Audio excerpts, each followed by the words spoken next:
Hi guys! So for my demonstrative speech tonight, I decided to do some jewelry making for you guys. We're going to do a pair of earrings. I've got one already done to show you. The reason I got into jewelry making is it was something that my mom and I would actually do together. And I now do it for relaxation. Another thing I like to use my jewelry making skills for is gifts. We all have hard times, and I always seem to have jewelry making supplies on hand, so if a girlfriend's birthday comes up and we don't have the extra money for a gift, I usually make them something: earrings, necklace, bracelet, all sorts of things. So tonight I'm going to make a pair of dangly earrings, and this is the earring I'm making tonight. It's some black beads with a charm, and I think it turned out really pretty. So to make this particular earring, I've got hook findings, as you can see, and then I have the charm. I'm using head pins for this, so each necklace takes 6 head pins, and it looks like I'm missing one. So I also took all of the beads out, laid them out how I want them. For me, that makes the process go a little bit faster. The other tools I'm going to be using tonight, I'm going to be using a pair of my needle nose pliers with the wire cutters so I can cut down head pins. And then I'm going to use my round nose pliers. So we will start with, I'm going to put the finding on.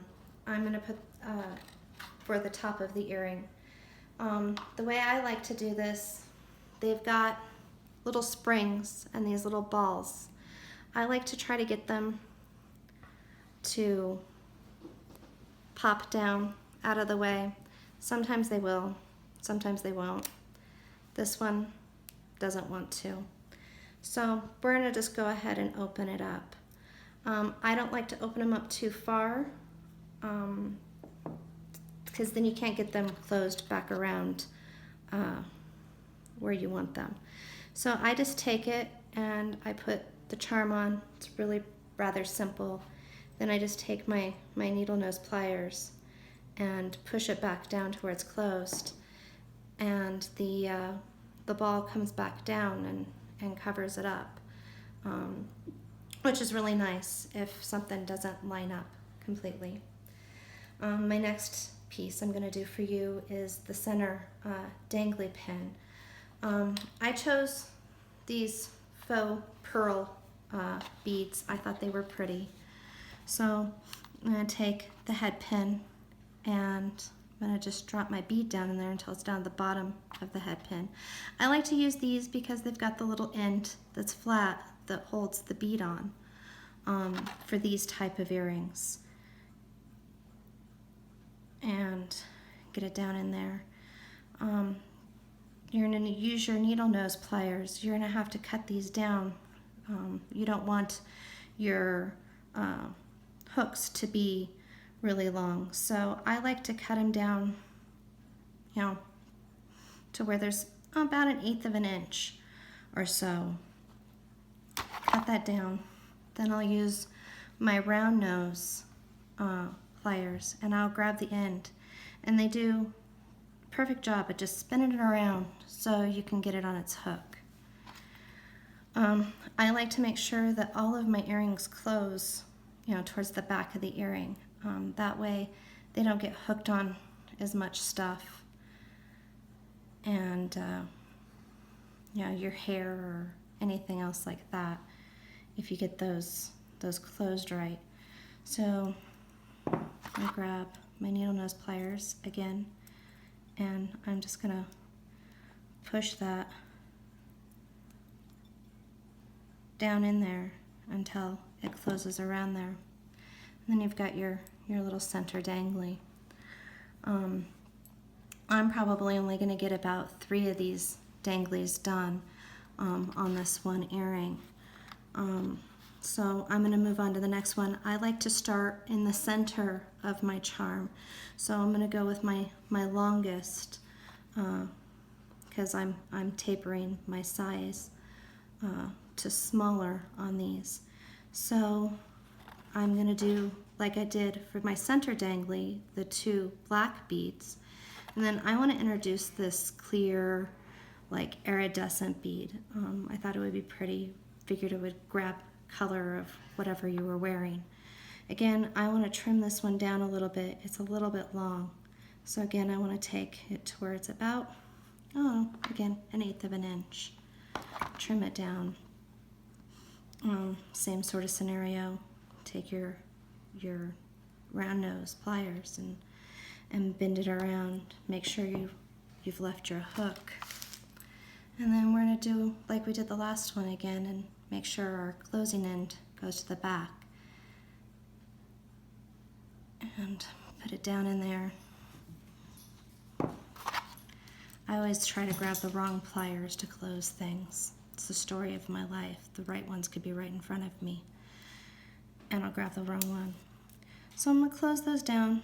Make sure, I get it pretty tight, but not too tight where it doesn't want to dangle, because if you lose the movement if you go too tight. So I'm going to go to my next longest one, which is going to go right over the side.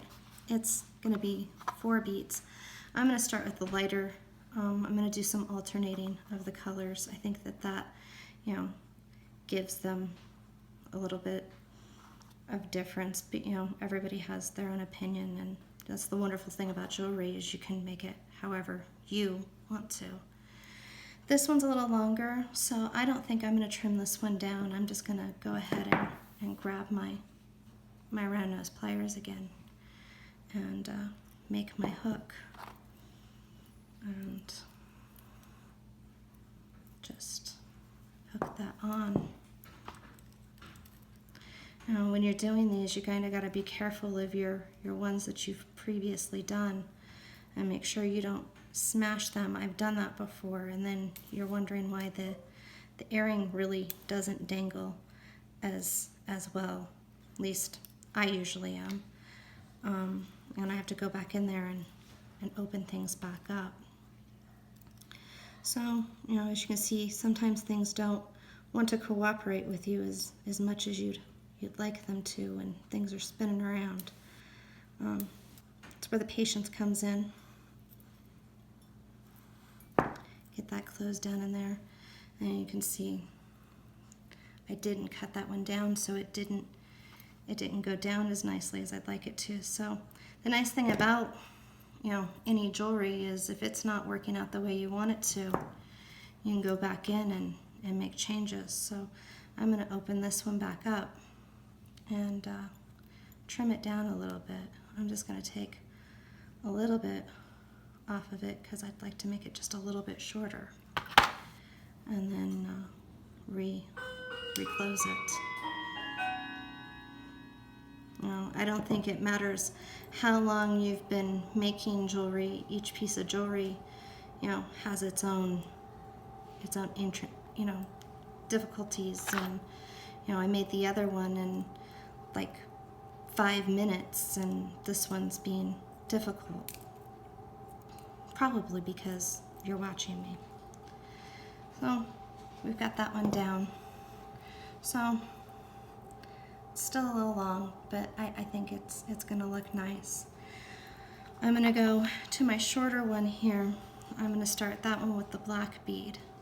And again, alternating it. And I'm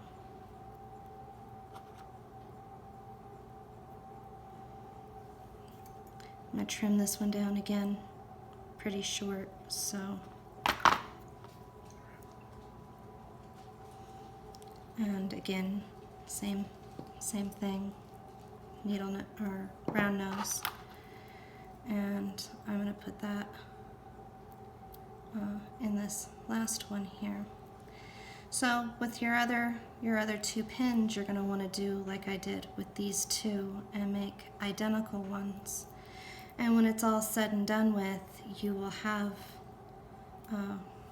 this finished earring, which I think is going to be really pretty with a black outfit, or even, something, that's pink or whatever. But I hope that you learned a little something in this and enjoyed watching me make the earring.